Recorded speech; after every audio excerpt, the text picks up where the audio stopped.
The mountain air crackles with tension as Helen, forever overlooked, finds herself confronted by Iaru, the enigmatic Karaya leader. "I'm not pretty," she whispers, her voice barely a breath. Everyone dismisses her, but Iaru sees a raw strength others ignore. What he reveals about true beauty shatters her world, changing everything. In this secluded pocket of the wilderness, where the air tasted of pine resin and distant wood smoke, two sisters moved through their days, as distinct as the vibrant fire of summer and the deep, steady stillness of winter. Lydia, barely 20, embodied the summer of that mountain town. Her laughter, bright and clear like a mountain stream over smooth stones, effortlessly drew attention. It often carried down Main Street, a joyful accompaniment to the boisterous clamor emanating from the Cedar Summit Tavern, where miners, traders, and wanderers gathered to swap tales and forget their solitary lives. She collected admirers with the ease of gathering wildflowers, each smile a silent confirmation of what she instinctively knew. The world was built to praise her luminous beauty. Helen, 4 years her senior, was the quiet winter that balanced her sister's brilliance.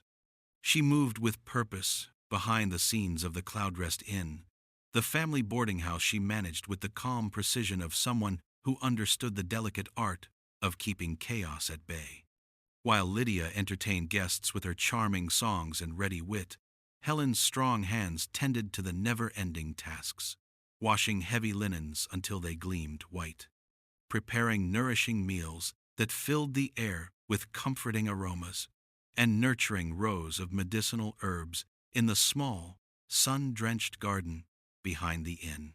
She was the unseen anchor, the steady, rhythmic pulse beneath the surface of their bustling home, ensuring that beds were warm, bellies were full, and order prevailed.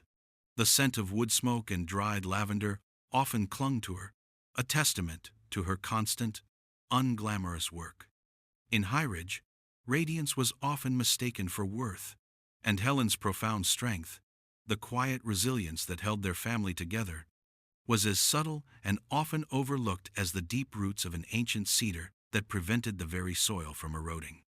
That summer, however, an unseen tension began to settle upon the high peaks, heavier and more ominous than any approaching storm cloud. The life-giving springs, usually gushing with cool, clear water, dwindled to anxious trickles, and the whispers of drought grew louder than the wind through the highest pines. From beyond the familiar trails, a delegation from the Karaya nation, whose people had lived on those slopes for centuries, arrived.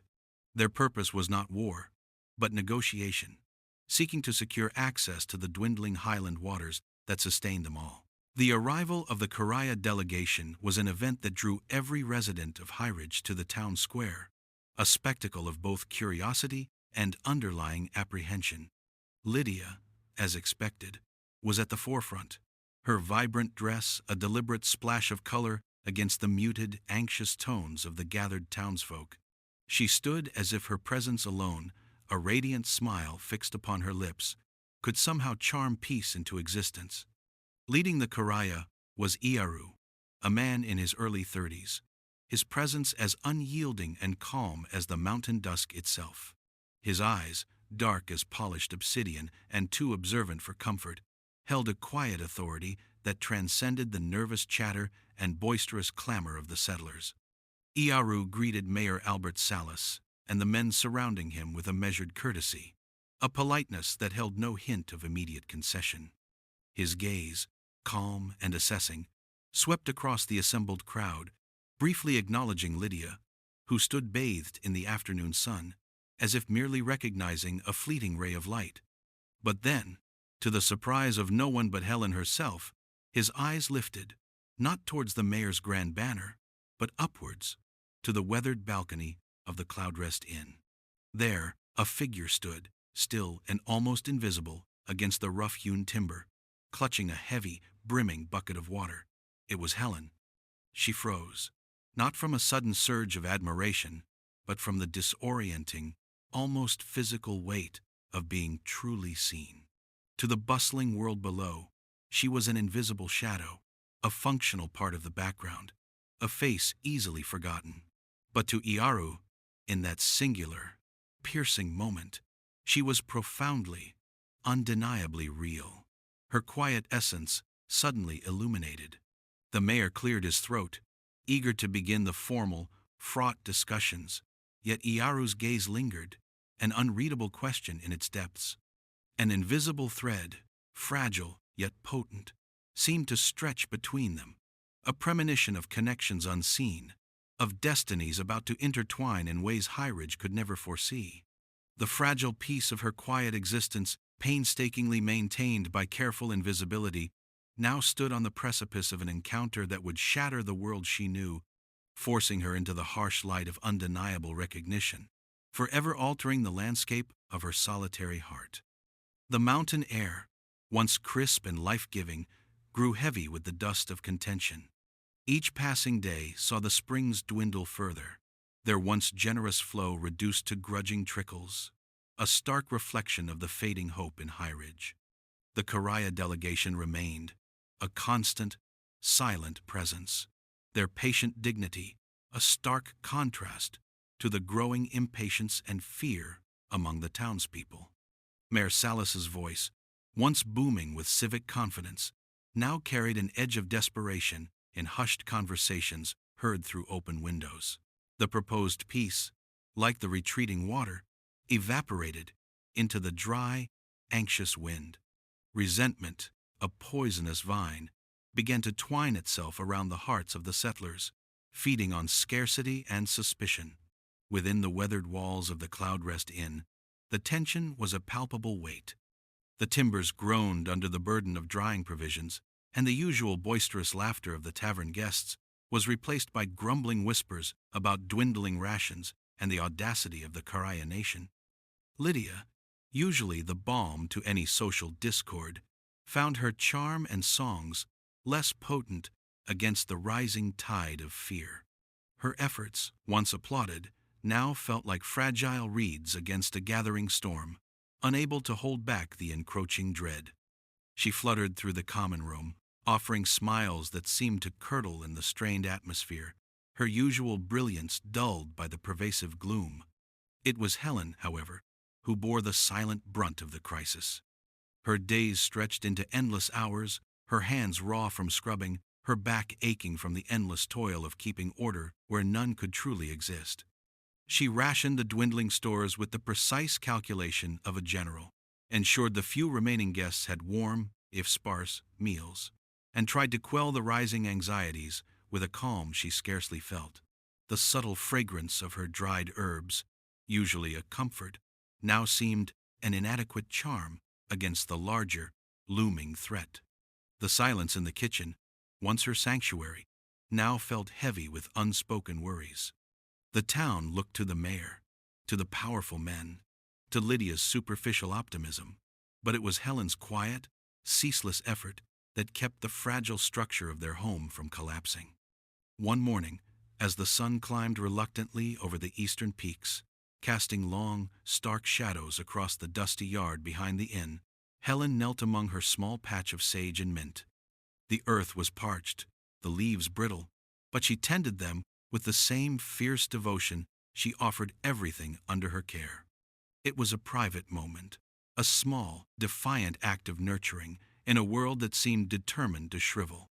Suddenly, a shadow fell across her, deeper than that of the budding rose bushes. She looked up, her heart catching in her throat, to see Iaru standing there.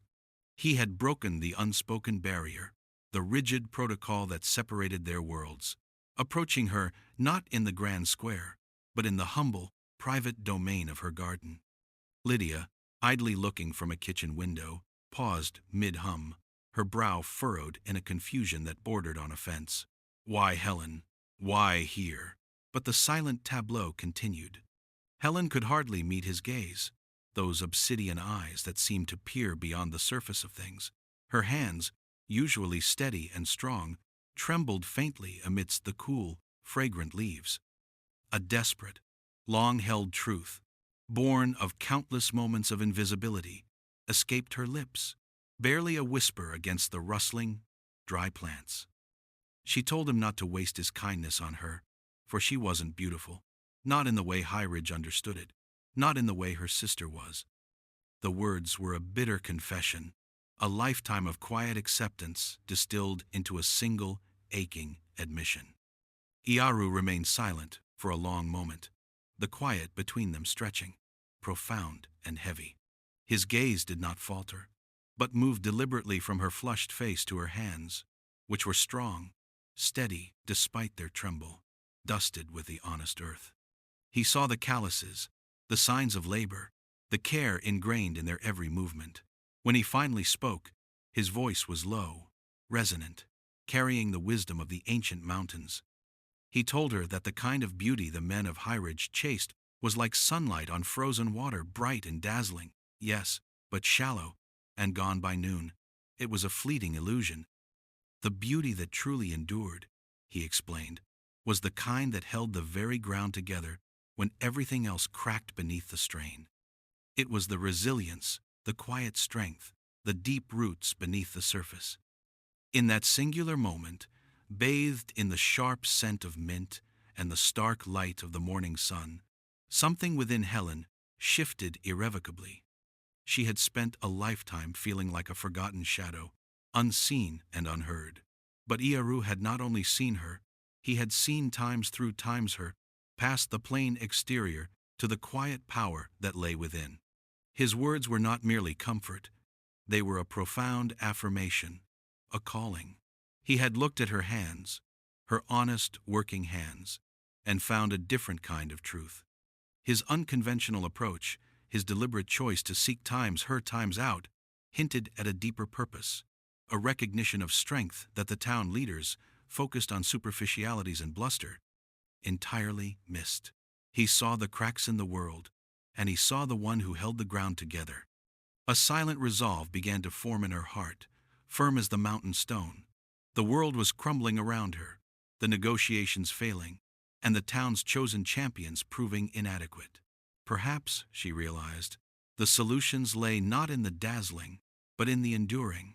A subtle shift in the wind, a barely perceptible tremor in the dry earth, seemed to echo this nascent understanding. She straightened her back, her gaze no longer fixed on the parched soil, but towards the towering, indifferent peaks that surrounded them. Peaks that held both danger and profound, hidden wisdom. The unspoken mission, glimpsed in Iaru's eyes, was now a nascent truth within her own soul. Her days of quiet invisibility were over, replaced by an uneasy but determined acceptance of a new, perilous path.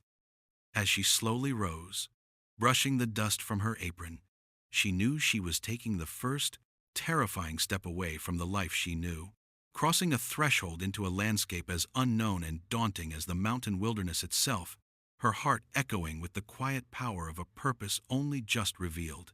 The whispers in Highridge grew louder, turning from anxious speculation to outright accusation as the negotiations finally shattered.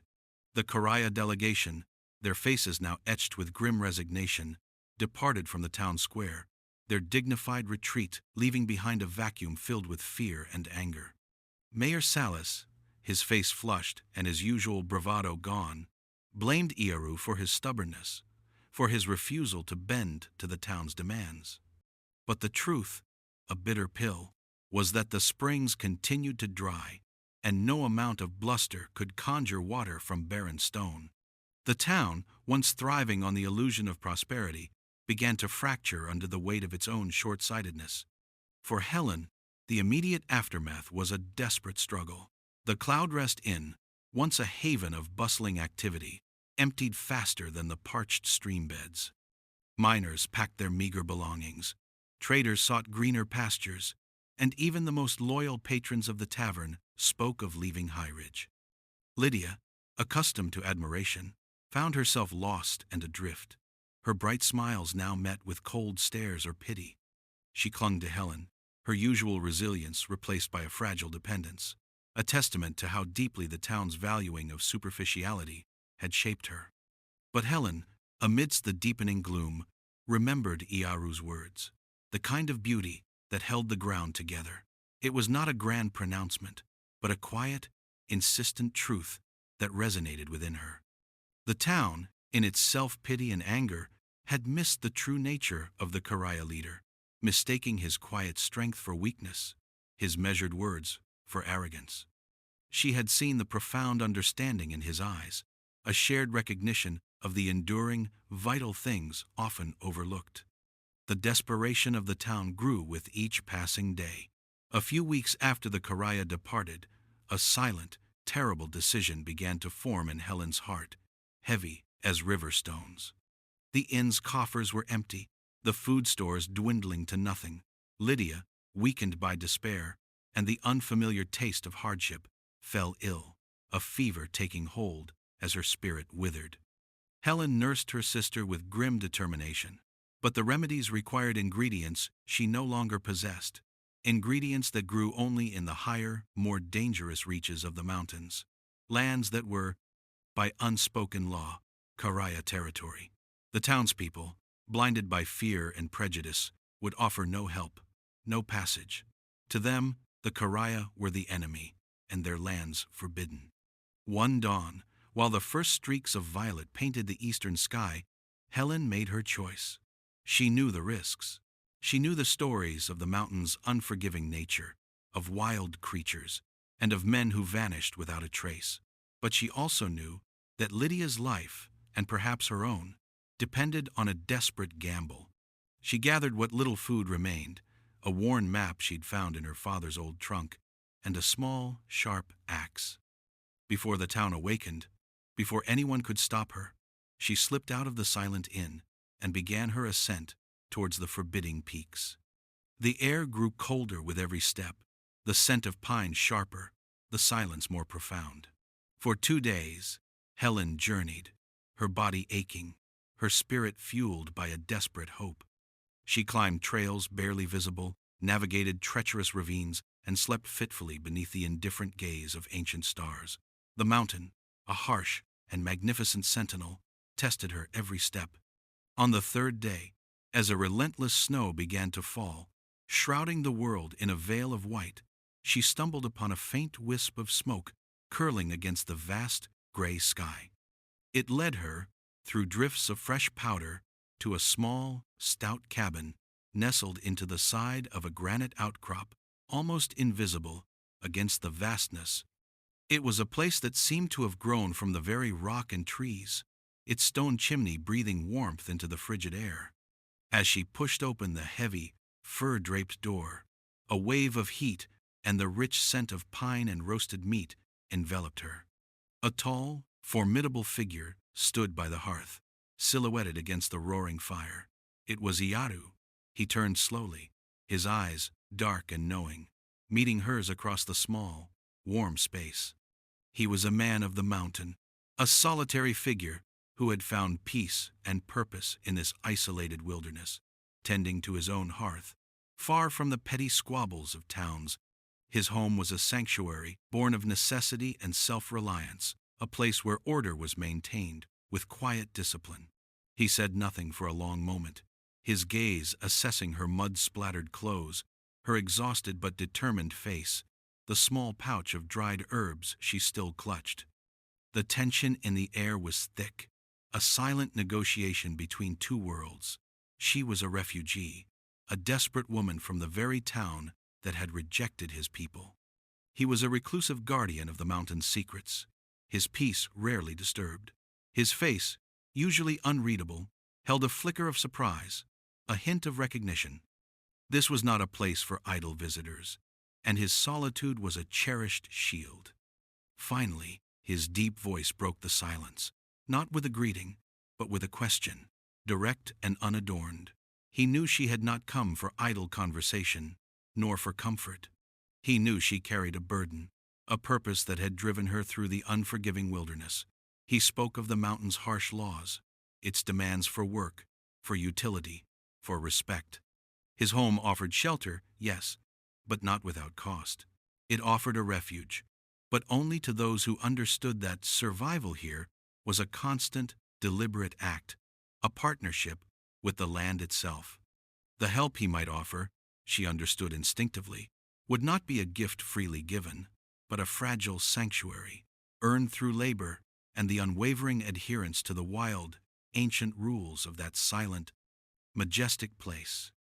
The silence that followed his words was absolute, broken only by the crackle of the fire, as Helen stood on the threshold of a new, perilous existence, her future hanging on the mountain man's unspoken judgment. The mountain man's gaze, steady and profound, held Helen in a silent challenge. His cabin, a bastion against the wilderness, offered shelter, but his unspoken terms were clear. This was a place of purpose, not pity. Survival here was a shared burden, a constant dance with nature's unforgiving rhythms. Helen, though weary to her bones, met his gaze without flinching. Her journey had stripped away the last vestiges of Highridge's superficiality, leaving behind only raw determination. She nodded, a quiet affirmation that she understood the unspoken contract. She was not seeking charity, but a chance to earn her keep, to find the herbs that would save Lydia, and perhaps, in turn, save herself. Her first days in the cabin were a blur of work, a rhythm dictated by the demands of the mountain and the silent guidance of Iaru. He watched her, a formidable presence, his dark eyes missing nothing. He showed her how to tend the fire with minimal wood, how to mend a worn blanket with strong, precise stitches, how to identify the tracks of deer in the fresh snow. He expected diligence, not deference. Helen, in turn, worked with a quiet ferocity, her hands, once skilled only in the routine chores of the inn, quickly adapting to the harsher realities of mountain life. She learned to split kindling with an axe, the satisfying thud echoing in the vast silence. She carried heavy buckets of water from a partially frozen stream, her muscles aching but growing stronger with each trip. One frigid afternoon, while Iaru was out trapping, a sudden, fierce blizzard descended upon the cabin, trapping Helen inside. The wind howled like a hungry wolf, rattling the sturdy timbers, and snow piled against the door, threatening to bury the small dwelling. Panic, a cold dread, began to creep into her heart, but she remembered her purpose. Lydia's weakening state, the desperate need for the mountain herbs, fueled her. She found an old Karaya map Iaru had sketched, marking the locations of specific plants, intricate lines and symbols that spoke of generations of hidden wisdom. With steady hands, guided by the flickering light of the hearth, she translated the map's cryptic hints, her mind, accustomed to the meticulous order of the inn's accounts, now solving a different kind of puzzle. The blizzard raged for a day and a night, but as dawn broke, leaving a world blanketed in pristine, deadly white, Helen knew she could not wait. Iaru had still not returned. Lydia's fever would only worsen. Wrapping herself in layers of rough wool and fur, she ventured out, the biting wind stealing her breath. She followed the subtle cues of the land, using Iaru's map, her hands searching beneath snow-laden branches, until she found the cluster of frost-kissed evergreen needles, the hardy roots of wintergreen, and the pale, resilient berries of hawthorn, the very herbs she needed. Her fingers ached with cold, but her heart swelled with a quiet triumph. When Iaru finally returned, his face a mask of concern carved by the biting wind, he found Helen by the fire, carefully drying the herbs. The aroma of wild sage and juniper filled the small cabin, a fragrant promise of healing. He saw the warmth of the fire, meticulously maintained, the neatly stacked firewood, the simmering stew she had prepared from his latest catch, its scent a comforting embrace. But more profoundly, he saw the transformation of his cabin. It was no longer merely a place of survival. It was beginning to feel like a home. The rough bear skins now served as warmer coverings, meticulously arranged. His worn hunting tools were cleaned and oiled, ready for use. The small, carefully tended garden, though now buried under snow, had yielded its precious bounty. He watched her for a long moment, observing the quiet confidence in her movements, the gentle way her fingers handled the fragile leaves. He had expected strength, certainly, a resilience born of desperation. But he had not anticipated the subtle alchemy she brought to his solitary world. Her true skill, he realized, was not in brute strength, nor in the grand gestures of diplomacy, but in the quiet, nurturing acts that transformed mere existence into living. She had taken his stark, functional sanctuary and, through sheer, unwavering devotion and the unassuming wisdom of her hands, began to infuse it with warmth, with order, with the very essence of care. His solitude, once a fortress, now felt like a space gently, deliberately being filled. As he watched her, a thought, as clear and sharp as the mountain air, settled within him. The herb pouch she clutched, now filled with the remedies for Lydia's fever, was a testament not just to her survival, but to her quiet power. Helen, with her simple, honest presence, was weaving a tapestry of quiet transformation, turning a place of stark necessity into a place of belonging. This was not the kind of beauty Highridge celebrated, but it was the kind that endured, the kind that held the very ground together. As she carefully arranged the dried leaves, a faint noise, a distant, unfamiliar call, echoing through the silent, snow-laden peaks, seemed to cut through the newfound peace, a stark reminder that even the most carefully built havens could be challenged, and that the wilderness, though yielding its bounty, also held its own relentless, unforgiving dangers. The faint, distant call that had pierced the cabin's newfound serenity was a stark reminder of the mountain's relentless nature. It was the howl of a wolf, a sound of both wild beauty and primal danger, drawing closer with each passing night. Iaru, always attuned to the subtle shifts of the wilderness, noticed it. He knew the wolves of these peaks. They were rarely so bold, rarely encroaching so near to human habitation. Their increased presence signaled a deeper unrest in the wild, perhaps a scarcity of game or a more desperate hunger. This was not merely an animal seeking food. It was an omen, a growing threat to the fragile peace Helen had begun to build. Then came the fever.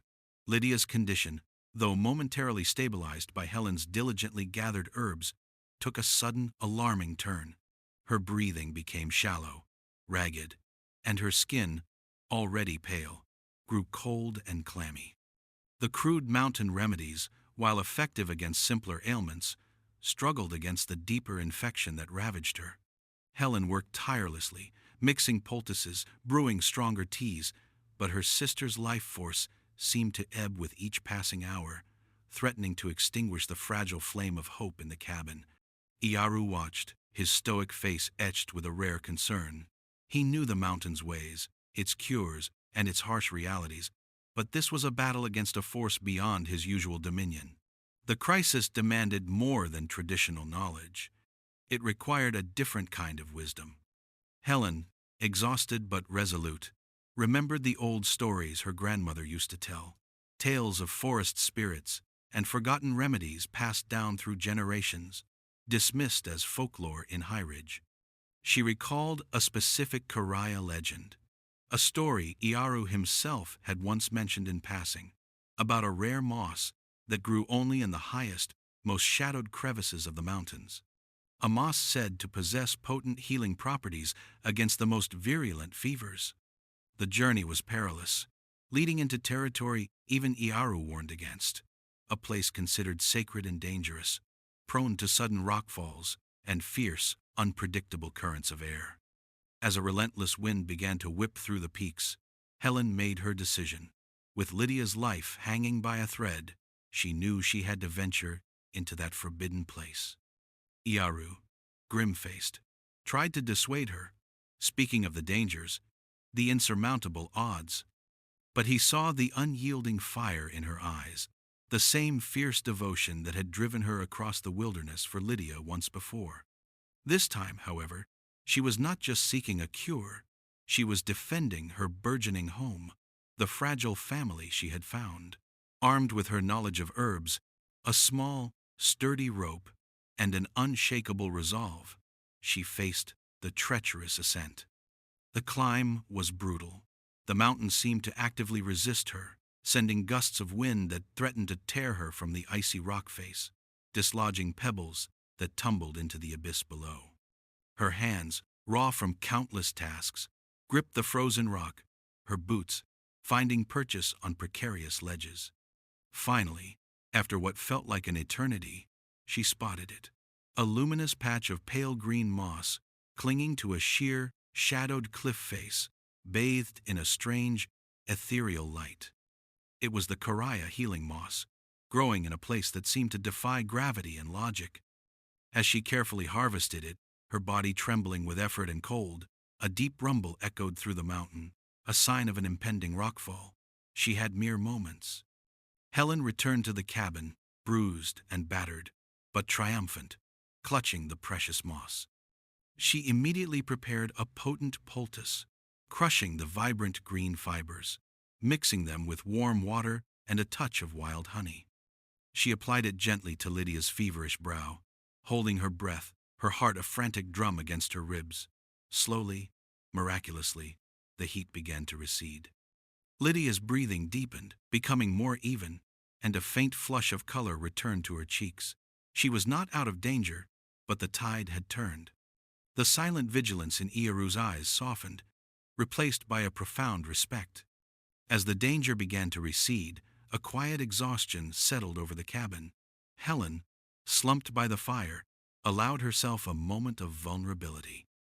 Iaru, now tending to Lydia with a newfound gentleness, sat beside her. The silence that followed was not one of discomfort, but of shared understanding, a space where secrets could finally unfurl. Helen, her voice a rough whisper, spoke of her past in High Ridge, the constant shadow of Lydia's brilliance, the way she had felt unseen, unwanted, a ghost in her own home. She spoke of her deep longing for connection, for a place where her quiet strength would be valued, not dismissed. Iaru, in turn, revealed his own profound trauma.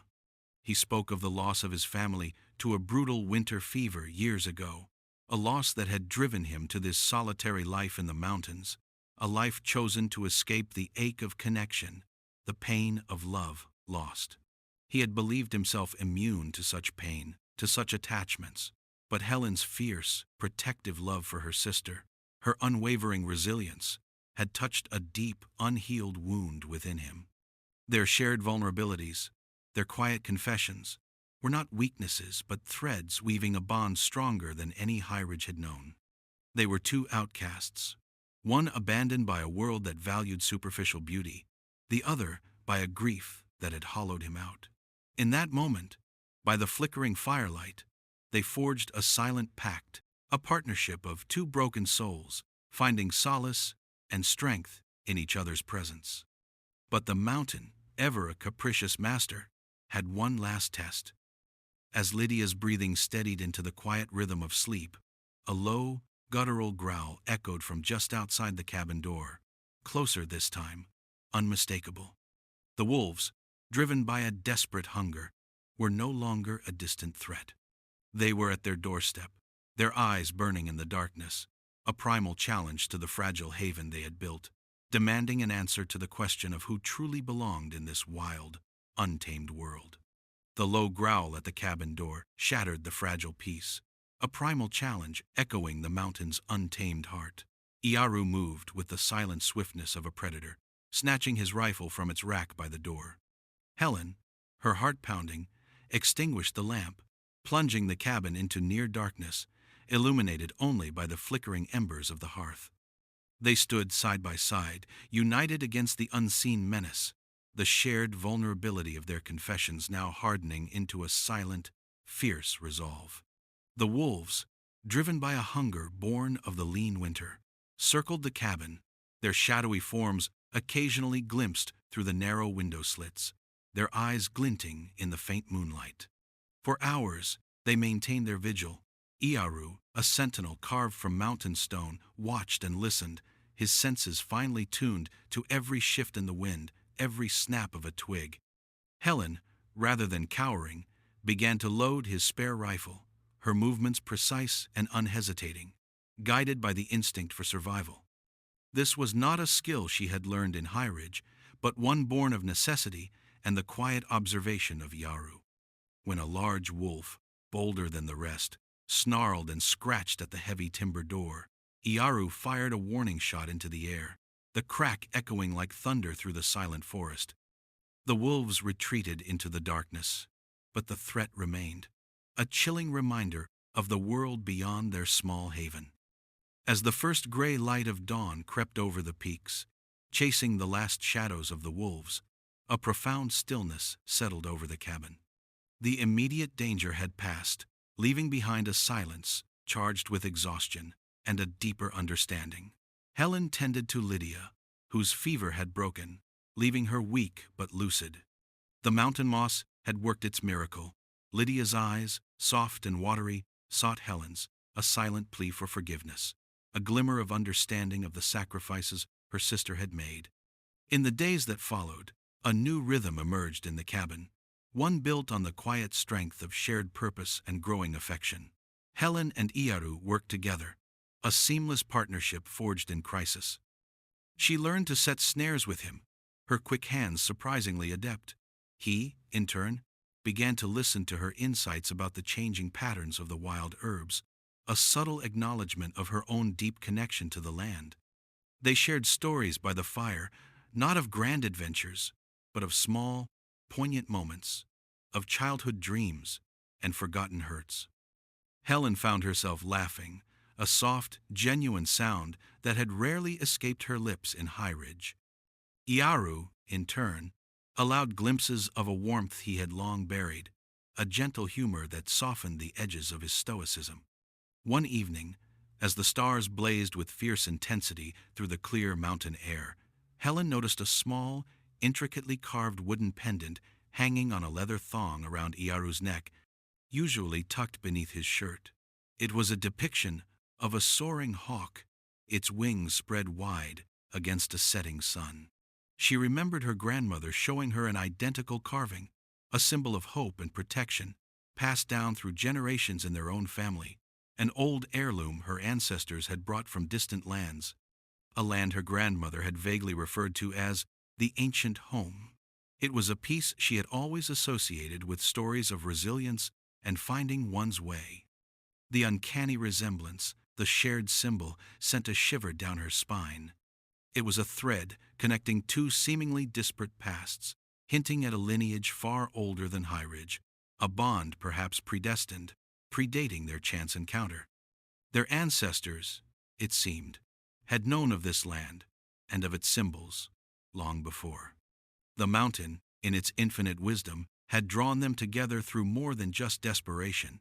It had orchestrated a reunion of kindred spirits, their paths subtly intertwined by the echoes of time. This shared, unspoken connection deepened the bond between them, a silent affirmation that their meeting was no accident. The cabin, once a solitary refuge, now pulsed with a nascent sense of family, a found family, born of mutual respect and quiet love. They were two broken pieces, slowly, meticulously, fitting together. But the mountain, though it had given them solace, was also a silent witness to the world beyond its peaks. One particularly clear morning, a faint wisp of smoke, far to the west, rose against the horizon, a smoke too thick, too dark, to be a natural forest fire. It was the plume of a settlement burning.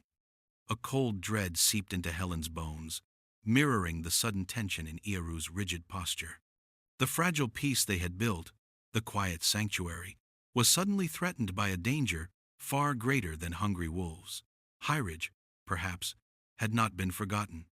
The darkness, it seemed, had found its way even into the heart of the seemingly impenetrable mountains, its tendrils reaching, threatening to snatch away the precious, hard-won light they had finally found.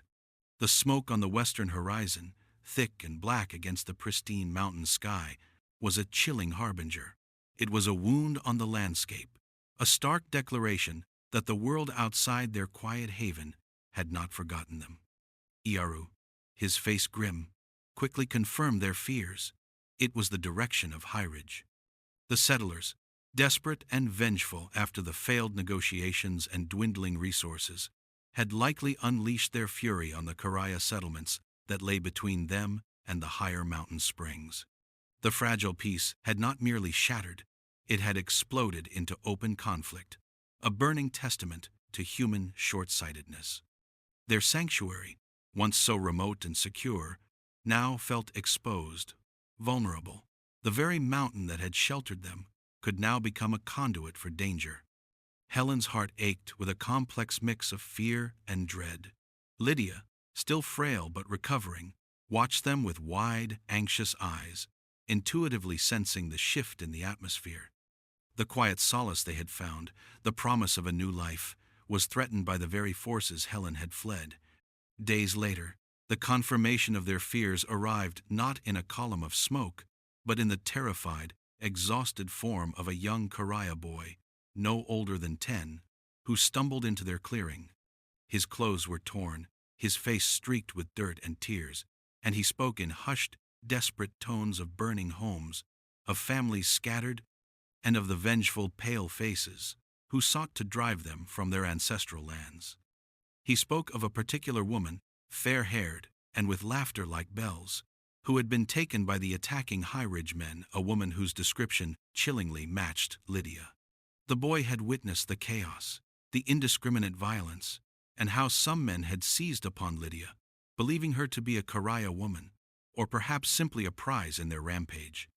The revelation plunged Helen into a maelstrom of conflicting emotions.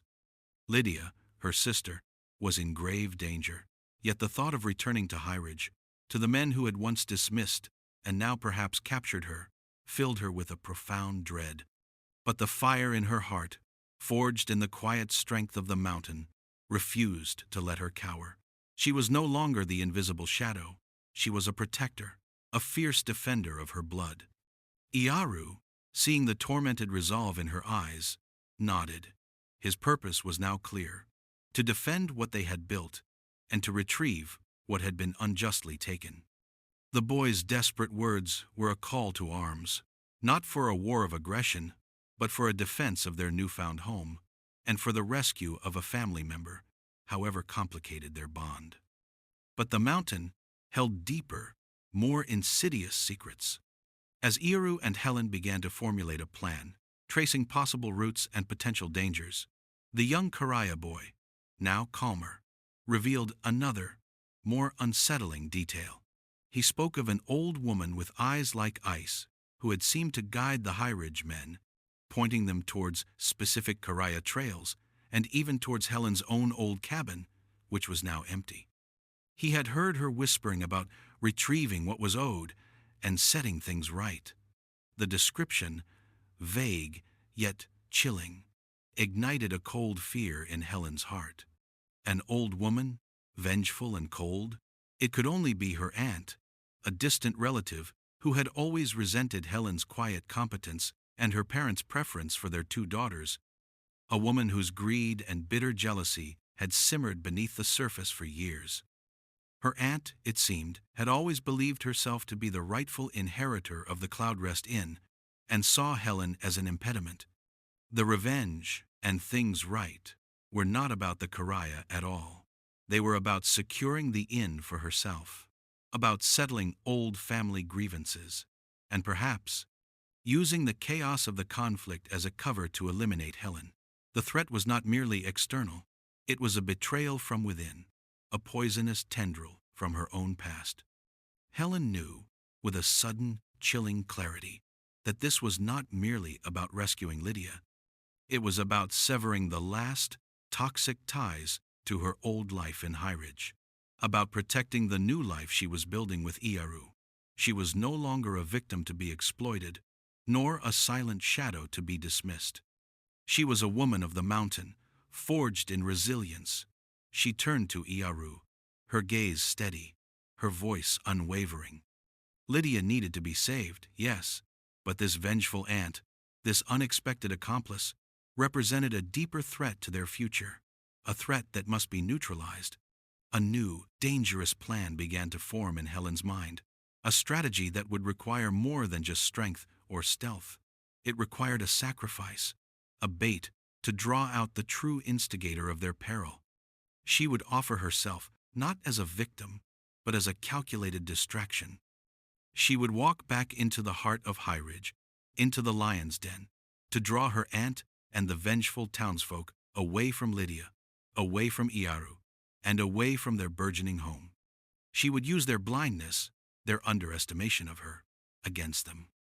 Her act of defiance, her willingness to step into the eye of the storm, was not born of recklessness, but of a profound, protective love for the found family she cherished more than her own life. The mountain, a silent witness to her resolve, seemed to brace itself, preparing for the inevitable storm that would follow her choice. The decision to offer herself as bait was not made lightly, but with the cold, clear logic of a warrior.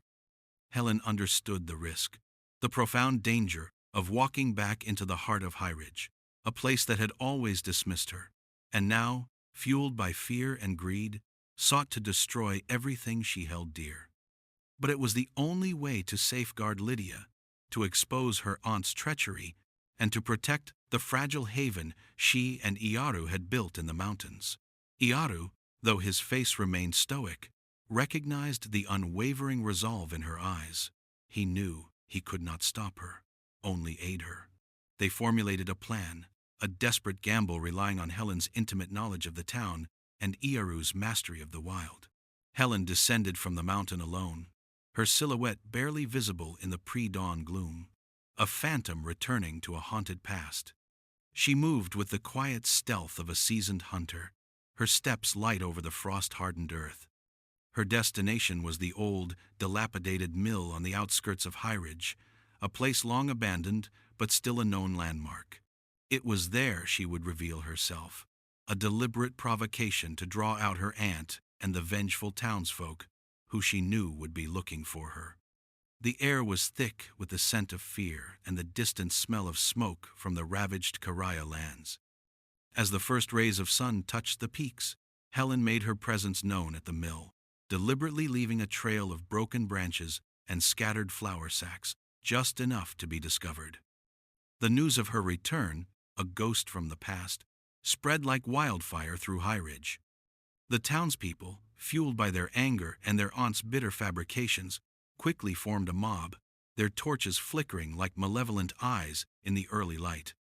Her aunt, a venomous sneer twisting her features, led them, her eyes gleaming with a possessive madness. Helen had anticipated their fury. She had also anticipated their blindness. They saw only the plain girl they had always dismissed, not the mountain woman she had become. As they stormed the mill, Helen used her intimate knowledge of its crumbling structure, leading them through narrow passages and collapsing floors, a dangerous dance that tested their patience and their clumsy attempts to capture her. She knew the loose timbers, the hidden nooks, the unexpected drops. The mill, a relic of High Ridge's past, became her weapon, its decay a trap for her pursuers. Meanwhile, Iaru, like a silent shadow, moved through the surrounding forest. His purpose was twofold: to ensure Lydia's escape from High Ridge, and to be ready when Helen's diversion drew the townsfolk away. The young Karaya boy, courageous beyond his years, had provided crucial information about Lydia's improvised prison, a remote, abandoned trapper's cabin known only to a few. Using his unparalleled tracking skills and the boy's brave guidance, Iaru located Lydia, weak and terrified, but alive. He freed her, his presence a silent promise of safety, and together they began their perilous journey back towards the high country, towards Helen's anticipated signal. Back at the mill, Helen faced her aunt. The old woman, driven by a lifetime of resentment, cornered her in a dusty upper loft, a wicked glint in her eyes. She railed against Helen, accusing her of stealing her rightful inheritance, of disrespecting her family. But Helen, calm amidst the storm, did not respond with anger. Instead, she spoke with a quiet, devastating truth, revealing her aunt's own treachery, her manipulation of the townsfolk, her betrayal of her own kin, all for the sake of a dilapidated inn she never truly earned. She spoke of the deeds to the Cloudrest Inn, revealing how her aunt, in her haste and greed, had forged signatures, a detail Helen had discovered in her father's old papers. The truth hung in the air. a stark, undeniable accusation. The townsfolk, momentarily silenced by Helen's unexpected composure and her aunt's increasingly frantic denials, began to exchange uneasy glances. They were beginning to see through the veneer of their own rage. Helen then produced a small, leather-bound ledger, her father's own meticulous records, confirming her aunt's fraudulent claims to the inn. The evidence was irrefutable. Her aunt, her lies laid bare, snarled, lunging at Helen with a desperate, feral cry. But in her fury, she misstepped. The old floorboards, already weakened, gave way beneath her. With a terrified shriek, she plunged into the darkness below, a victim of her own unraveling greed. The stunned townsfolk, now seeing their ringleader's downfall, felt the heat of their anger cooling, replaced by shame and a dawning realization of their own complicity. They had been manipulated, their fear exploited. Helen, battered but unbroken, stood before them, not with triumph, but with a quiet, almost mournful gaze. She spoke not of revenge, but of the mountain's harsh, unyielding justice, of how the land demanded honesty and earned respect.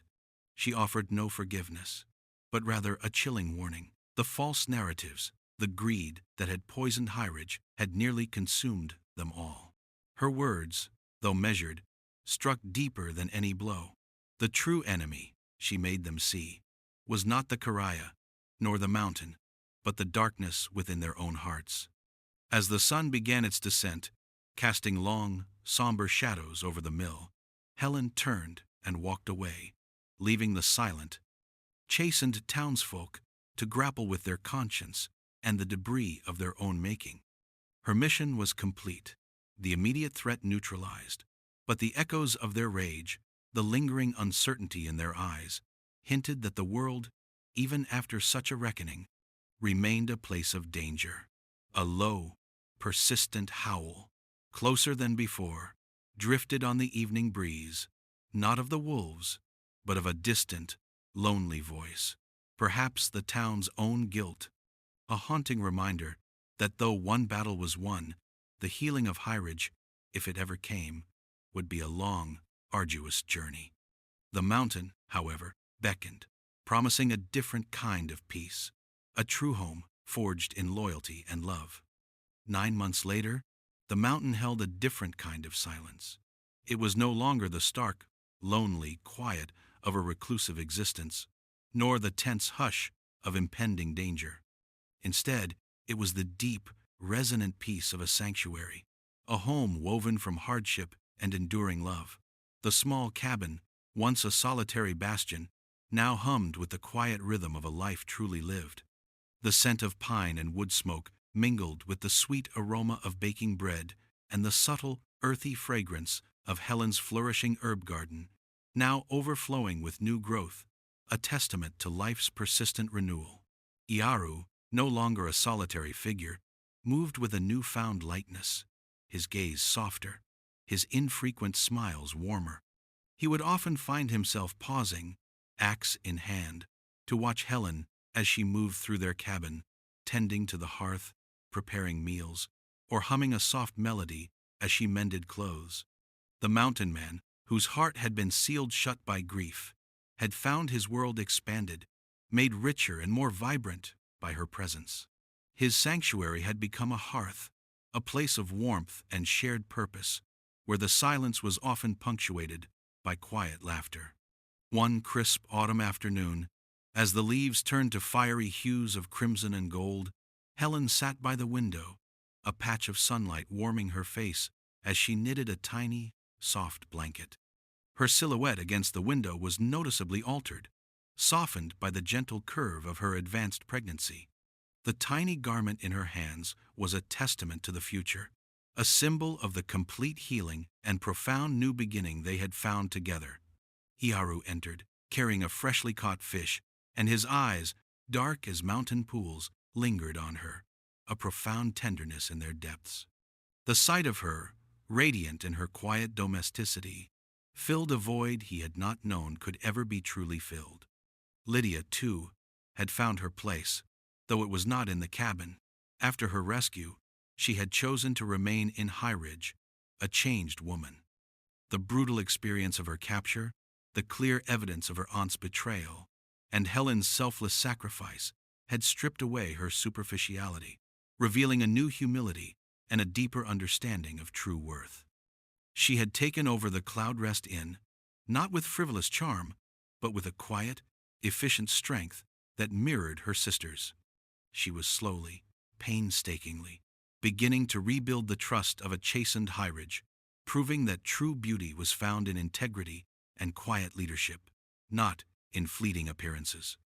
She often sent notes to the cabin, filled with news of the town's slow recovery and heartfelt gratitude, cementing a new, stronger bond with Helen, one built on mutual respect. A final, profound revelation awaited Helen in an unexpected place. One day, while tending to the mountain spring near their cabin, a spring whose waters now flowed clear and strong again, thanks to Iaru's efforts and the restored understanding with the Karaya nation, she noticed a small, intricately carved stone tablet nestled beneath an ancient, gnarled tree. It was a Karaya artifact, bearing the symbol of the soaring hawk, identical to the pendant Iaru wore, and to the carving from her own grandmother's stories. But beneath the hawk, there was another inscription, a series of ancient symbols and a faint, almost erased name. With Iaru's help, she deciphered it. It was the name of her great-great-grandmother, a woman who, generations ago, had been a Karaya healer, known for her wisdom and her deep connection to the land, a woman who had married a traveling settler, becoming the matriarch of Helen's own family line. This was the final, stunning piece of their intertwined destiny. Helen's own roots were not solely of Highridge. They were deeply entwined with the very mountains she now called home, and with the people she had come to respect and defend. Her instinct for healing, her connection to the herbs, her quiet resilience, all were part of a legacy she had unknowingly carried. Her journey was not merely one of finding a new home, but of returning to an ancient one, reclaiming a forgotten heritage. Her act of sacrifice, her courage in facing the darkness of her past, had not only saved her loved ones, but had also begun to weave a new legend, a tale of two peoples, once divided, finding common ground through shared humanity and the enduring strength of the mountain. The world outside might still harbor its shadows and its struggles, but here, in the heart of the mountains, a new life flourished. The home was not merely four walls and a roof. It was the quiet strength in Iaru's hand as he gently touched her belly, the warmth of the fire, the promise of a child soon to join them, a testament to enduring love. It was the deep, undeniable feeling of belonging, of being truly seen, truly valued. Helen had come to the mountain whispering, "I'm not pretty," burdened by the world's dismissals.